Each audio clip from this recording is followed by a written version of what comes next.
مفتی صاحب اگر دوسری شادی جائز ہے تو اللہ کے نبی نے حضرت علی کو کیوں دوسری شادی سے منع کیا تھا؟ اس کا جواب کلپ ریکارڈ کرا چکا ہوں کئی بار. ہر آدمی کے زبان پہ یہی اعتراض ہوتا ہے.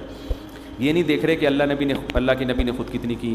حضرت ابو بکر نے 3 شادیاں کی, حضرت عمر نے ٹوٹل 7 شادیاں کی ہیں, ایک وقت میں 4 یا 3.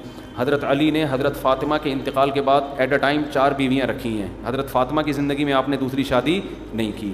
حضرت عثمان کی جب شہادت ہوئی ہے تو اس وقت بھی آپ کی 4 بیویاں موجود تھیں. چاروں طرف سے باغیوں نے گھیرا ہوا تھا, لیکن آپ کے نکاح میں اس وقت کتنی عورتیں تھیں؟ 4 عورتیں تھیں. حضرت علی کا دور خلافت آیا, حضرت فاطمہ کے انتقال کے بعد آپ نے ایٹ اے ٹائم 4 بیویاں رکھی ہیں. حضرت خالد بن ولید, حضرت مغیرہ ابن شعبہ, ہم لوگ ہی ہیں جو میں کہتا ہوں کونے میں منہ دے کے رو.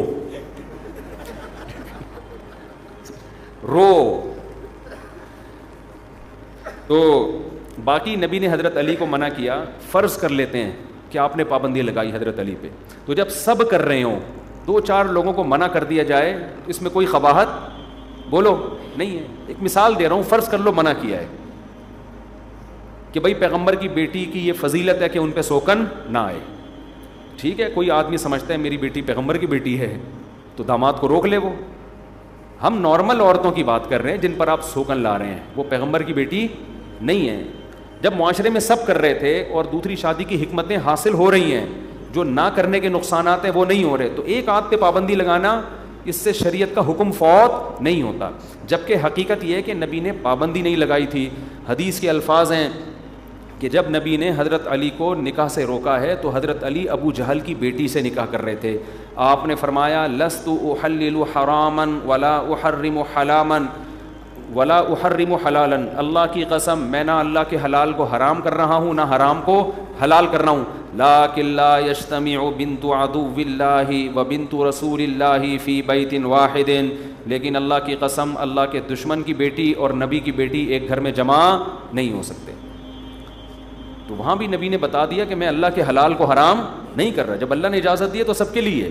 باقی پھر حضرت علی نے نہیں کی حضرت فاطمہ کے احترام میں, تو آپ کی بیوی بھی اگر حضرت فاطمہ جیسی ہے تو آپ احترام میں نہ کرو, لیکن جس سے کر رہے ہو اس کا بھی تو کوئی احترام ہے نا.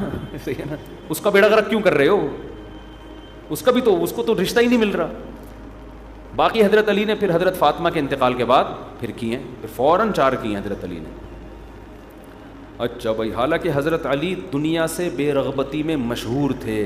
دنیا سے بے رغبتی میں آپ دیکھیں صحابہ کے دور میں جتنے بڑے صوفی صحابی ہوں گے نا جو مشہور تھے دنیا کی رغبت نہیں ہے, انہی نے شادیاں زیادہ کی ہیں.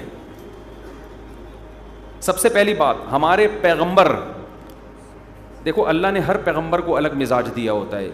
حضرت سلیمان علیہ السلام کا مزاج تھا شاہانہ, دبا کے دنیا رکھی حضرت سلیمان علیہ السلام نے. اللہ سے حکومت مانگی, بادشاہت مانگی, رزق مانگا, اللہ نے سارے دنیا میں عیش و عشرت کا سارا سامان حضرت سلیمان علیہ السلام کو دے دیا. ایسا تخت, ایسا تاج, ایسا خوبصورت تخت, محل, ایسا خاندانی شاہی محل بنوایا کہ ملکہ سبا آئی ہے تو محل دیکھ کے پاگل ہو گئی کہ یہ کیسے بنا لیا انہوں نے اتنا خوبصورت محل. ایسے ہیرے جواہرات اس محل میں جڑے ہوئے, وہ فرش ایسا پیارا فرش تھا وہ سمجھی پانی ہے, تبھی تو کشفت عن ساقیہا, اپنے پائنچے اوپر کر لیے کہ پاؤں گیلا, وہ جو شلوار ہے یا جو بھی ازار ہے گیلا نہ ہو جائے.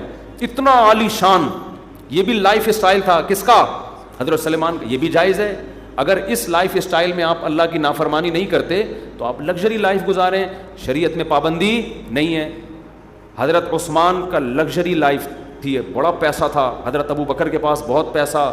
ائمہ میں امام ابو حنیفہ بڑے دولت مند تھے, آپ کے سمندر میں تجارتی جہاز چلتے تھے, بہت پیسہ تھا امام ابو حنیفہ کے پاس. بہت سے محدثین گزرے, بڑا پیسہ تھا. تو پیسہ رکھنا اسلام میں برا عمل نہیں ہے, لیکن بعض لوگوں کا مزاج ہوتا ہے سادگی. تو حضرت سلیمان کا مزاج کیا تھا؟ حکومت, دولت.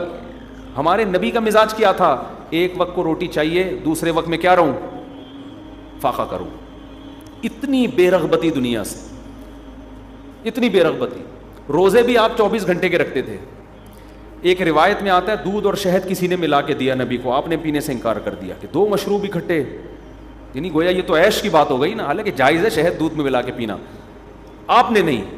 گھر کا حال جو آپ کا تھا, ایک کھجور کی چٹائی اور کھجور کی چھال پڑی ہوئی ہے. حضرت عمر دیکھ کے رو پڑے نا کہ آپ سید الانبیاء ہیں اور یہ گھر کا حال رکھا ہوا ہے آپ نے. کپڑے پیون زدہ, جو کی روٹی کھا رہے ہیں وہ بھی کبھی مل رہی ہے کبھی نہیں مل رہی, لیکن بیویاں آپ نے بھی بولو ایک وقت میں 9 بیویاں رکھی ہیں. یہ بتانے کے لیے کہ زیادہ شادیاں یہ دنیا سے بے رغبتی کے خلاف نہیں ہیں, یہ عیاشی نہیں ہے. سمجھتے ہو؟ صحابہ میں بھی آپ دیکھ لیں نا, جو صحابہ زیادہ دنیا سے بے رغبتی تھی ان کی بیویاں زیادہ تھیں, جن میں حضرت علی مشہور ہیں دنیا سے بے رغبتی میں. آپ تو اپنی داڑھی رات کو پکڑ کے نا قبر کو یاد کر کے روتے تھے. حضرت علی کے اشعار ہیں, رات کے وقت میں حضرت علی اٹھتے اپنی داڑھی پکڑ کے روتے تھے اللہ کے سامنے کہ موت قریب آ رہی ہے, قبر قریب آ رہی ہے, کیا تیاری ہے اس کے لیے, اور جب رشتہ آ رہا ہے شادی فوراً بولو کر رہے ہیں. تو صحابہ کے ذہن میں یہ بات بیٹھ چکی تھی کہ زیادہ شادیاں کرنا عیاشی نہیں ہے, ہمارے دین کی ریکوائرمنٹ ہے, اس سے معاشرے میں برائی ختم ہوگی. جو عورت پیدا ہو گئی ہے اس کو اگر آدمی نہیں ملے گا تو کیا معاشرے میں خیر پھیلے گی؟ مرد بھی زنا کرے گا, ایک بیوی اس کے لیے کافی نہیں ہو رہی ہے, وہ بھی آنکھ مٹک کے چلائے گا, وہ بھی سارا تقویٰ ایک طرف, وہ کیا کرے گا؟ رات کو بیٹھ کے روئے گا اللہ میں بہت نیک ہوں, صبح فلم دیکھنے جا رہا ہوگا. اعتکاف میں یہی تو ہو رہا ہے. اعتکاف میں لڑکے 27ویں رات کو روتے ہیں اور گلے مل مل کے رو رہے ہیں, ختم قرآن پہ رو رہے ہیں. 50% کا پروگرام ہوتا ہے عید پہ نئی فلم آئے گی دیکھنے جائیں گے. سمجھ رہے ہو؟ تو میرے بھائی جیسے بھوک کا علاج روٹی ہے, شہوت کا علاج کیا ہے؟ نکاح ہے.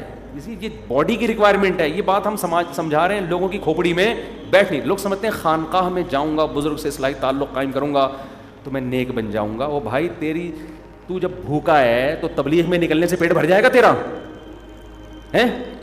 تو جب بھوکا ہے تو بزرگ سے تعلق سے پیٹ بھر جائے گا؟ بھوک کا علاج تو روٹی ہے نا, جو باڈی کی ریکوائرمنٹ ہے اس کو پورا کرے گا تو پیٹ بھرے گا. تو خواہش نفس پیدا ہوئی ہے عورت کے لیے, عورت میں پیدا ہوئی ہے مرد کے لیے, تو دونوں کو لیگل طریقے سے ملا دو, دونوں صحیح ہو جائیں گے, انسان کے بچے بن کے زندگی گزاریں گے. دونوں کو دور رکھو گے تو دونوں کا بیڑا غرق ہوگا, صحت کا بھی اور معاشرے کا بھی. تو اس لیے اسلام نے ترغیب دی بھائی زیادہ شادیاں کرو. آپ کہہ سکتے ہیں کہ اشکال ہوتا ہے کہ پھر تو ہر پاگل سے پاگل کر لے گا. جب اسلام تو سب کو ترغیب دے رہا ہے نا, تو سارے پاگل 4 کر کے عورتوں کا بیڑا غرق کر دیں گے. ہر آدمی تو اس بات کا لائق نہیں ہوتا نا کہ دوسری کرے تیسری کرے. بہت سے انہوں نے تو ایک کر کے ان کا بیڑا غرق کر دیا ہے.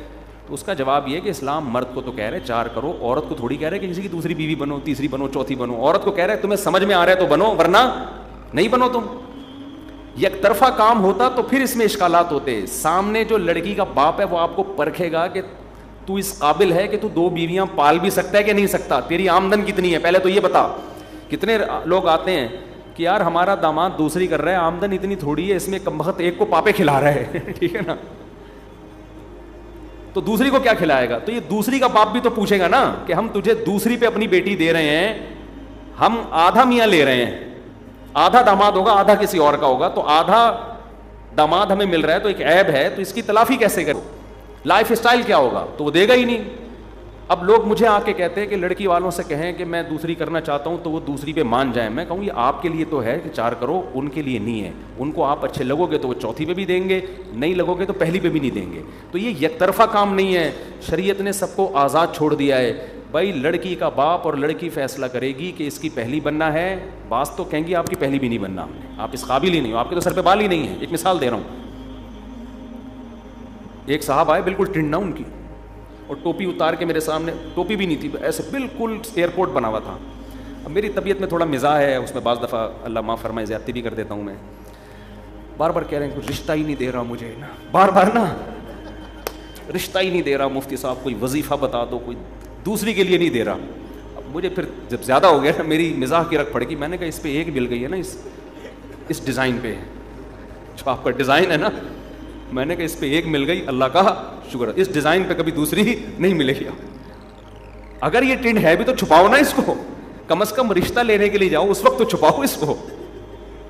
تو میں نے کہا آپ کہہ رہے ہو کسی نے بندش لگا دی ہے, جادو کر دیا ہے, بڑے پیسے والے ہیں نا وہ, کہہ رہے ہیں میرے پاس پیسہ بھی ہے, میرے پاس گھر بھی ہے, رشتہ ینگ تھے بالکل. میں نے کہا اس ڈیزائن پہ میرے بھائی نہیں ملے گا آپ کو, ڈیزائن تھوڑا سا چینج کرنا پڑے گا. تو یہ لڑکی خود سوچے گی کہ یہ اس میں قابلیت ہے بھی یا نہیں. یہ ایسے ہی ہے جیسے کمپنی کو ہم اجازت دے دیں بھائی جو امپلائی بھرتی کرنا چاہو کر لو، یا آپ کو میں کہتا ہوں جس کمپنی میں جاب کرنا چاہو کر لو، لوگ آ رہے ہیں یار تم نے سب کو اجازت دے دی، جس کمپنی میں جاب کرنا چاہیں کر لیں، ابے یہ تو کمپنیوں کا تو بیڑا خراب ہو جائے گا، یہ آدمی تو ٹرسی ہے، یہ تو ہیروئن چاہیے، یہ اگر کسی ملٹی نیشنل کمپنی میں چلا گیا اور ایڈمن بن گیا اس کا تو بیڑا، کمپنی کا بیڑا غرق۔ آپ نے کہا جس کمپنی میں چاہو جاب کر لو، تو میں کہوں گا جب یہ جائے گا تو کمپنی بھی تو دیکھے گی ہمارے لائق ہے یا نہیں ہے، وہ خود چیک کرے گی، وہ سمجھے گی ایڈمن بنانے کے قابل ہے تو ایڈمنسٹریشن کی کرسی پہ بٹھا دے گی، وہ سمجھے گی تو چپڑاسی کے قابل ہے تو گیٹ پہ بٹھا دے گی، وہ سمجھے گی تو چپڑاسی کے قابل بھی نہیں ہے، کک آؤٹ کر دے گی، دباؤ یہاں سے۔ پھر آپ میرے پاس آؤ کہ کہو کہ آپ تو کہتے ہو جہاں چاہے جاب کرو، لیکن وہ لوگ تو مجھے ایکسیپٹ کر ہی نہیں رہے، تو میں آپ سے کہوں گا، میں آپ کو تو یہ کہوں گا جہاں چاہے جاب کرو، کمپنی کہوں گا یہ نہیں کہ جس کو چاہو رکھ لو۔ تو اسی طرح آپ 4 کریں، 3 کریں، 2 کریں، ترغیب نکلتے ہی شروع ہو جائیں آپ۔ ابھی بیان جیسے ختم ہوگا جائیں، اگلا لفٹ نہیں کرائے گا آپ کو اگلا کہے گا کیوں رکھے گا کہاں، دوسری کو گھر دینے کے لیے تیرے پاس کرایہ ہے، جو جس اسٹینڈرڈ کا ہوتا ہے پھر اس کا اسٹینڈرڈ اتنا ہی اونچا ہوتا ہے۔ تو اب تو ہو یہ رہا ہے کہ بہت سے لڑکی والے دینے کے لیے تیار ہیں، مرد تیار ہی نہیں ہو رہے۔ ان کو میں کہتا ہوں کہ یار تمہیں تو رشتہ بھی مل رہا ہے، تمہارے تو سر پہ بال بھی ہیں، صحیح ہے نا، تمہارے پاس گنجائش بھی ہے، تمہیں رشتہ بھی مل رہا ہے، پھر بھی نہیں کر رہے، اور دلیل یہ دیتے ہو کہ میں عیاشی نہیں کرنا چاہتا، تو یہ غلط ہے۔ آپ اگر نہیں کرو گے تو اس کا بیڑا غرق ہو جائے گا۔ یہ ہے اس کا فلسفہ جو سمجھا رہے ہیں ہم، اور سمجھاتے رہیں گے موت تک انشاءاللہ۔ میں نے دوسری شادی کی تحریک شروع کی تھی، مجھے لوگ کہتے تھے اس وقت کہ خود کر لو نا، پبلک کو کیوں الو بنا رہے ہو، تمہیں ضرورت ہے تم کر لو۔ تو میں کہتا تھا میں کر ہی پبلک کے لیے رہا ہوں، پبلک کو میں پروموٹ کروں تو میں تو شور مچاؤں گا۔ مجھے لوگ کہتے تھے یار لوگ کرتے ہیں دوسری کو، آپ اکیلے تھوڑی ہو، بس کر کے چپ کر کے اپنی زندگی گزارو، یہ کیا بیان میں اور لوگوں کو بٹھانا۔ تو میں نے ان سے کہتا تھا بھائی میں نے کی اس لیے تاکہ معاشرے میں اس کو پروموٹ کروں، تو میں تو شور مچاؤں گا نا، اگر میں چپ کر کے کر لیتا تو پروموٹ کیسے ہوتا یہ فلسفہ، اس کو ترقی کیسے ملتی۔ تو اس وقت سے یہ سوال مجھ سے کیا جا رہا ہے کہ اگر اتنی ضروری ہے تو حضرت مفتی تقی عثمانی صاحب نے کیوں نہیں کی۔ وہ تو ظاہر ہے ہم تو ان کی خاک کے برابر بھی نہیں ہیں، ان کا علم بھی زیادہ، ان کا تجربہ بھی زیادہ، ان کا تقویٰ بھی زیادہ۔ تو میں نے اس سوال کا باقاعدہ جواب اپنی کتاب میں لکھا ہے، اور یہ عنوان قائم کیا ہے کہ اگر دوسری اتنی ضروری ہے تو حضرت نے کیوں نہیں کی، یہ پورا عنوان ہے، کیونکہ یہی سوال بہت زیادہ کرتے ہیں، کیونکہ ملک میں سب سے بڑے عالم وہی سمجھے جاتے ہیں نا، تو اس لیے لوگ ان کی مثال دیتے ہیں۔ اس کا جواب میں نے ایک واقعہ نقل کیا ہے، اس کے جواب میں نے ایک بعض جوابات ایسے ہوتے ہیں واقعہ بتانے سے زیادہ سمجھ میں آ جاتے ہیں۔ بغداد میں ایک خاتون کسی مفتی کے پاس آئی۔ پہلے مفتیوں کو تنخواہیں سرکاری خزانے سے ملا کرتی تھیں، اب مفتیوں کو مسئلہ بتانے پہ ثواب کے علاوہ کچھ بھی نہیں ملتا، ٹھیک ہے۔ تو پہلے سرکاری خزانے سے، جیسے سعودی عرب میں مفتیوں کو گورنمنٹ لیول پہ تنخواہیں ملتی ہیں، تو اس لیے مفتیوں کی قدر کریں، آج کل ان کو ثواب کے علاوہ کچھ بھی نہیں ملتا، اپنا ٹائم بھی دیتے ہیں، آپ کے مسائل بھی حل کرتے ہیں۔ تو خیر یہ بھی بڑی بات ہے، لوگ آتے ہیں نا ہم سے یہاں دفتر میں مسئلے پوچھ رہے ہوتے ہیں۔ تو بغداد میں کسی مفتی کے پاس خاتون گئی اور کہنے لگی، ایک مسئلہ پوچھا اس نے کہ حضرت اس مسئلے کا جواب دیں۔ ان مفتی صاحب کو اس وقت جواب نہیں آیا، انہوں نے کہا مجھے اس کا جواب معلوم نہیں ہے، نیک مفتی تھے اس لیے انہوں نے کہہ دیا۔ عورت کو غصہ آیا کہ جب تمہیں جواب معلوم نہیں ہے تنخواہ کس بات کی لیتے ہو گورنمنٹ کے بیت المال سے تنخواہ کس بات کی لیتے ہو؟ تو مفتی صاحب نے کہا مجھے جو اللہ نے معلومات دی ہیں، علم دیا ہے، میں اس کی تنخواہ لیتا ہوں، جو معلومات مجھے نہیں دی نا اللہ نے، اس کی اگر لینا شروع کر دوں تو پورے ملک کا خزانہ میری تنخواہ میں ختم ہو جائے گا، کیونکہ ہر آدمی کے پاس جتنا علم ہے وہ محدود ہے، اور جو باتیں اسے معلوم نہیں ہیں وہ لامحدود ہیں۔ سمجھ میں آ رہی ہے بات؟ انہوں نے کہا بھائی جتنی نالج مجھے ہے میں اس کی تنخواہ لیتا ہوں، جو باتیں مجھے معلوم نہیں ہے اس کی لوں تو وہ تو بہت زیادہ ہیں، اس کی اگر لینا شروع کر دوں تو گورنمنٹ کا خزانہ، کیونکہ ہمیں یہ بھی نہیں پتا، یہ بھی نہیں پتا، یہ بھی نہیں پتا، بہت ساری چیزیں ہیں جو نہیں پتا ہمیں۔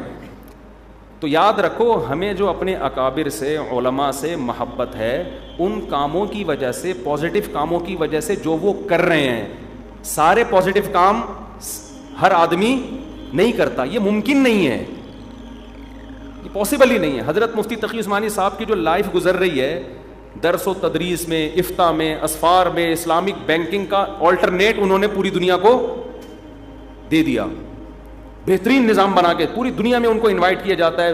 جو اسلامی معیشت و تجارت، اس میں وہ بہت ایکسپرٹ ہیں، عرب میں ان کو ائمہ حرمین نے ان کے بیانات سنے ہیں، ان کو عزت دی ہے۔ تو جو انہوں نے پازیٹیو کام کیے ہیں نا, ان کاموں پہ ان کی عزت کی جاتی ہے, جو کام نہیں کیے ان کی تعداد بہت زیادہ ہے. یہ ایسے ہی ہے جیسے آپ یہ کہیں کہ حضرت مفتی تقی عثمانی صاحب نے اسلامک بینکنگ سے دنیا کو متعارف کروایا, یہ کام اتنا ضروری ہے اور اس پر ہم ان کی اتنی عزت کر رہے ہیں, تو یہ ان کے والد مفتی محمد شفیع عثمانی نے کیوں نہیں کیا؟ تو ان سے کہا جائے گا انہوں نے کوئی دوسرے کام کیے ہیں جو حضرت نے نہیں کیے, ان کے بڑوں نے کوئی دوسرے کام کیے ہیں. تو اسی طرح میرے بھائی, جب کوئی یہ کہتا ہے کہ مفتی طارق مسعود صاحب نے بہت اچھا کام کیا کہ 4 شادیاں کی ترغیب دینا شروع کر دی لوگوں کو, تو پھر کوئی اعتراض کرے اتنا اچھا ہے تو ان کے ماموں نے کیوں نہیں کیا؟ تو بھائی ان کے ماموں نے کوئی دوسرے کام ایسے کر لیے ہیں جو انہوں نے نہیں کی. ہمیں تو اسلامک بینکنگ ہم نے پڑھی ہے, ریسرچ کی ہے, لیکن اس میں بنیاد کس نے رکھی ہے؟ تو حضرت مفتی تقی, اگرچہ ان سے پہلے اکابر نے رکھی تھی, لیکن اس کو پوری دنیا میں پھیلانا اور اس پہ بہت زیادہ کام کرنا پریکٹیکلی وہ تو حضرت مفتی تقی عثمانی صاحب کا ہے. تو جب آپ اپنا یہ اصول بناؤ گے کہ کسی کے پازیٹیو کاموں کو دیکھ کے اس سے عقیدت کی جاتی ہے, تو آپ کو سب سے عقیدت ہوگی. اور جب آپ یہ اصول بناؤ گے کہ یہ اس نے کیا, اس نے نہیں کیا, یہ تو اچھا ہے وہ والا اچھا نہیں ہے, تو آپ سب سے بدگمان ہو جاؤ گے. دنیا میں کبھی آپ پازیٹیو سوچ ہی نہیں سکتے. باقی حضرت مفتی تقی عثمانی صاحب نے جو جتنے اہم ترین کام دنیا میں کر لیے ہیں, وہ میرا خیال ہے ان میں بہت سے کام 4 شادیوں سے زیادہ اہم ہیں. بہت سے کام ایسے ہیں, اور وہ کام نہ کرتے تو بعد والوں کو 4 شادیوں پہ بھی تحقیق کا موقع نہیں ملتا, وہ انہی میں الجھے رہتے. اس کی مثال آسان سی, افغانستان میں افغان طالبان پہ یہ الزام لگایا جاتا ہے کہ ان میں یہ تحقیق نہیں ہے, یہ مسئلے پہ ان کی تحقیق نہیں ہے, لوگ کر رہے ہوتے ہیں. او بھائی, انہوں نے جو 20 سال امریکہ سے لڑ کے اس کو ملک سے باہر نکال دیا, یہ ایسا خاندانی کام کر دیا کہ اب اگر ان میں کوئی عیب موجود بھی ہیں تو وہ عیب اسی وجہ سے ہے کہ وہ ساری صلاحیتیں ان کی کس میں لگی ہیں؟ ایک اہم کام میں لگی ہیں. تو ظاہر ہے اس کے کچھ سائیڈ افیکٹ بھی ہوں گے نا, لیکن ان سائیڈ افیکٹ کو نہیں دیکھا جائے گا, ان کے اس کام کو دیکھا جائے گا جو وہ کرتے رہے. ایک آدمی پڑھتا نہیں ہے, وہ کیا کر رہا ہے؟ وہ دفاع کر رہا ہے بارڈر پہ. آپ کا ایک فوجی ہے جس کی بارڈر پہ تشکیل ہو گئی, وہ یار ملک حملہ کر رہا ہے, آپ نے اس کو روک کے رکھنا ہے. اس لیے اس کو نہ انگلش سیکھنے کا موقع ملا, نہ اس کو اردو سیکھنے کا موقع ملا, نہ اس کو 4 شادیوں پہ کتاب لکھنے کا موقع ملا, نہ اس کو بینکنگ کے کام کرنے کا موقع ملا. اب لوگ کہہ رہے ہیں یار وہ ایوارڈ اس فوجی کو ہم نے دیا ہے اور اتنے ملک کے لیے خدمت کی ہے. کیا خدمت کی ہے؟ میٹرک تو پاس کیا نہیں ہے اس نے, ہے بھائی, کیا خدمت کی؟ انگلش کے تو 2 بول آتے نہیں ہیں. کہیں گے بھائی اسی وجہ سے نہیں آتے کہ اس سے بڑی خدمت میں لگا ہوا تھا میں. صحیح ہے نا, میں ملک کو بچانے کی فکر میں لگا ہوا تھا, لہذا میرا کاروبار بھی برباد, میری نالج بھی برباد, اور 4 شادیوں تو دور کی بات, میں اتنا مصروف تھا ایک بھی نہیں کر سکا. تو وہ بارڈر کو انہوں نے محفوظ رکھا ہوا ہے, اس لیے ہم یہاں 4 شادیاں کر بھی رہے ہیں, ترغیب بھی دے. اسلامک بینکنگ, اسلامی معیشت کا مسئلہ انہوں نے حل کر دیا, اس لیے ہمارے پاس 4 شادیوں کے لیے سوچنے کا ٹائم مل گیا. اگر وہ ان بڑے بڑے مسائل پہ توجہ نہ کرتے تو بہت بڑے بڑے مسائل کھڑے ہو جاتے. اب یہ مجھ سے دوبارہ کسی نے یہ سوال کیا تو اچھا نہیں ہوگا جی. اس سے بھی بڑھ کر مجھ سے لوگ پوچھتے ہیں کہ آپ جن سے بیعت ہیں اپنے شیخ سے, جن سے ساری زندگی ہم نے سیکھا ہے, انہوں نے تو نہیں کی, آپ نے کر لی, تو آپ کا علم زیادہ ہے یا ان کا علم زیادہ ہے؟ تو اس کا بھی جواب یہ ہے کہ یار وہ اتنے مصروف ہیں, اتنی مختلف کاموں میں ان کی توجہ نہیں گئی اس طرف, وہ اتنے مصروف ہیں, وہ بڑے بڑے کاموں میں اتنے مصروف ہیں. ان کی مصروفیت کی وجہ سے تو ہمیں اس پہ سوچنے کا موقع ملا. انہوں نے ہمیں فارغ کر دیا اس کام کے لیے, سارے کام انہوں نے خود کر لیے, ہمارے پاس اب کیا تھا. اور یہ بھی کوئی برائی نہیں ہے, یہ اہم ترین کام ہم اگر نہ کر رہے ہوتے ہیں نا تو بیڑا غرق ہونا تھا معاشرے کا, اور ابھی بھی خطرہ ہے ہوگا بیڑا غرق, کیونکہ جس طرح سے لوگوں کو اس طرف آنا چاہیے آ نہیں رہے ہیں لوگ, اس کو لوگ سیریس لے نہیں رہے ہیں.